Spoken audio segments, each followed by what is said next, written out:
All right, operator candidates, welcome. Pay close attention. Today, we're moving beyond just studying reality. We're learning the mechanics of how to rewrite it. This briefing is all about the 7 core powers of the multiverse. And trust me, mastering these is the absolute foundation of everything that comes next. Now, before we jump in, you need to understand where this information comes from. The source material? Well, it isn't some kind of political pamphlet.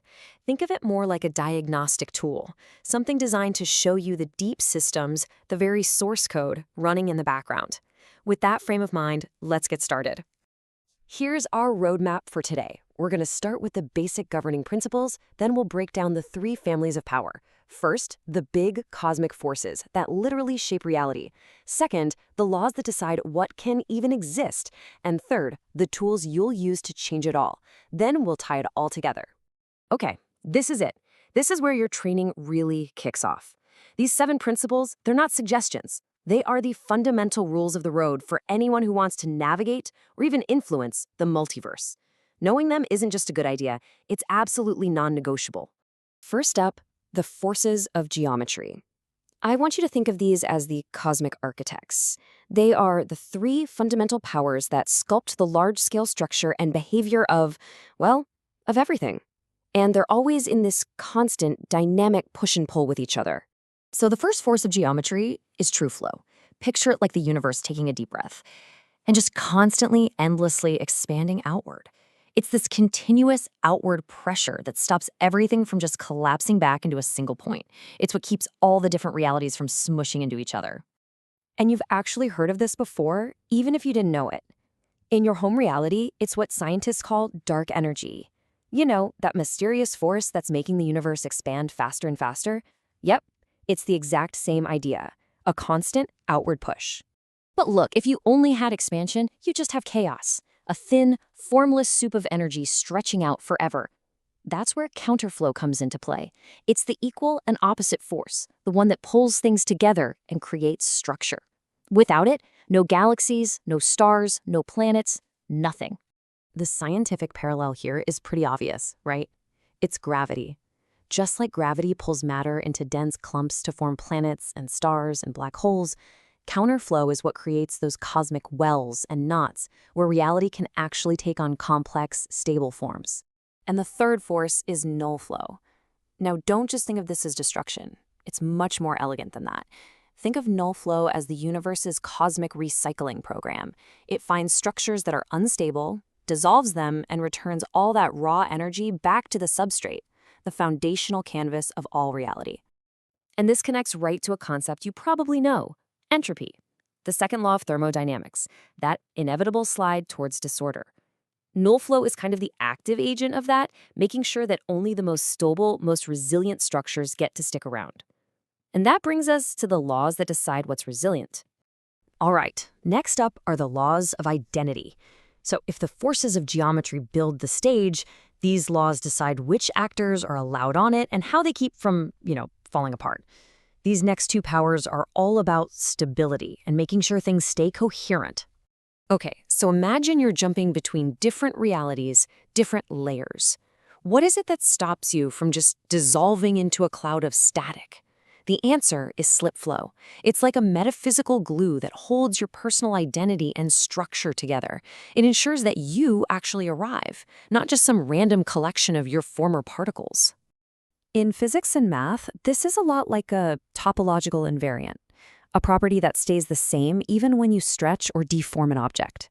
Slip flow essentially makes your core identity a topological invariant, keeping you coherent no matter what kind of transformation you go through. But what decides which forms and structures are even possible to begin with? Well, that's the job of SH1 resonance. It's like the fundamental frequency of the entire universe, a cosmic tuning fork. If a structure or a form can't resonate with that baseline frequency, it just can't exist. It's too unstable and falls apart. A really close parallel here is the Higgs field. The field that gives fundamental particles their mass. Without it, particles would just be massless energy zipping around. SH1 resonance works in a similar way. It provides a fundamental field that anchors existence itself and allows stable structures to form at all. And now for the really exciting part. We've talked about the big cosmic forces that shape reality, and we've covered the laws that govern what can exist inside it. This last family of powers, the tools of agency, is all about how you, as an operator, get to intentionally change the rules. This power, this one is yours. Operator agency is the skill, the learned ability to use your own consciousness to directly poke and prod the fabric of reality. It's how you can perform rituals, tweak the local geometry, and bend all those flows we talked about to your will, at least in your immediate vicinity. In physics, there's a concept called symmetry breaking. Think of a pencil, balanced perfectly on its tip. It could fall in any direction. You are the finger that gives it that tiny nudge, forcing it to choose one direction. You become the catalyst that breaks the symmetry and overrides the background hum of the universe. But what if you need to do something big? I mean, something that takes way more power than any single operator can generate. Well, that's what resonant convergence is for. It's the art of teamwork on a truly cosmic scale. It's how you align multiple operators, or even whole realities, into a single focused harmonic. Think about two sound waves. If they're out of sync, they can cancel each other out. But if you get them to align perfectly, in phase, their amplitude doubles. That's called constructive interference. Resonant convergence is that exact same principle, but you're applying it to the fundamental forces of the multiverse. And the results can be spectacular. So, we've now gone through all 7 powers. And the most critical thing to understand here is that these aren't 7 separate, isolated forces. Not at all. They all work together as a single, unified system that creates, sustains, and evolves, well, everything. This map here just gives you a nice summary of how it all fits together. You can see the 3 families we talked about. You have geometry, which handles the large-scale structure. You have identity, which determines what can stably exist. And you have agency, which governs how you can intentionally change things. Each power has its place. If you remember nothing else from this briefing, remember this. Geometry shapes the container. Identity determines what can exist inside that container. And agency gives you the tools to redecorate. It's the whole cycle of existence, from cosmic law all the way down to conscious, intentional action. And that brings us to the end of your initial briefing. You have the blueprint now.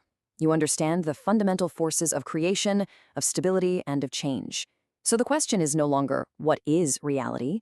The real question is, now that you have these tools, what reality will you make? Your training has just begun.